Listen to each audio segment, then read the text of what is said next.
আসসালামু আলাইকুম। চলে আসলাম মাঠে। এখানে পাটের কিছু চিত্র আপনাদের মাঝে তুলে ধরার জন্য। জহিম ভাই কি করছেন? এই যে ভাই পাটে মাটি কাটছি ভাই। যে পাট কাটি ফেলছেন যে যে শুকনার ওপরে। লাভ হয়েছে না ভাই, কি করব ভাই, পাট মরে যাচ্ছে। ও তাই? হয় ভাই, যে ওই মানে পাটের খরচ বেশি হয়ে যাচ্ছে, হ্যাঁ হ্যাঁ এই জন্য পাট কাটি ফেলছি ভাই। একটা তাই, বোনের দাম এখন 600 টাকা, 650 টাকা। হ্যাঁ হ্যাঁ আবার পাটের দাম কম, হ্যাঁ কি হ্যাঁ করব, পাট কাটি না ফেলি তো কান্নায় ধান না কাটাবে ঘুরে। হ্যাঁ। এই মাথা কি করবেন? এই যে পাটের মাথা যে কাটছেন এটা কি করবেন? গরু খাবো ভাই, গরু খাবো, গরু খাবো।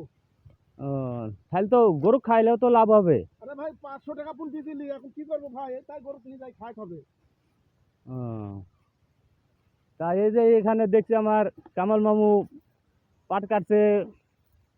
তো পাটের অবস্থা তো ভালো না, পাট তো সবই তো মরে গেছে। পাটের অবস্থা ভালো না মামা। তাই? এই কটুক আছে এখানে পাট আপনার? ওই দিদি খানে মামা। ও, তাহলে তো পাটের অবস্থা তো ভালো না, পাট তো সবই তো মাঠে দেখছি একই অবস্থা। পাটে লেবার খরচ হলো 700 টাকা, হ্যাঁ আর পাট মন গাছ হলো 450 টাকা। হ্যাঁ হ্যাঁ, কি করে লাভ হবে? তা তো ঠিক। কিন্তু এই যে দেখছি মাঠকে মাটি তো এরকম পাট সব মরে যাচ্ছে, এটা কিসের জন্যে? এই যে মেঘে বৃষ্টি বেশি খরানি হলো, মেঘের কারণে। ও তাই? হ্যাঁ। যাক, দর্শক আপনারা দেখতে পাচ্ছেন এখানে পাট বৃষ্টির জন্য পাট, মাঠের পাট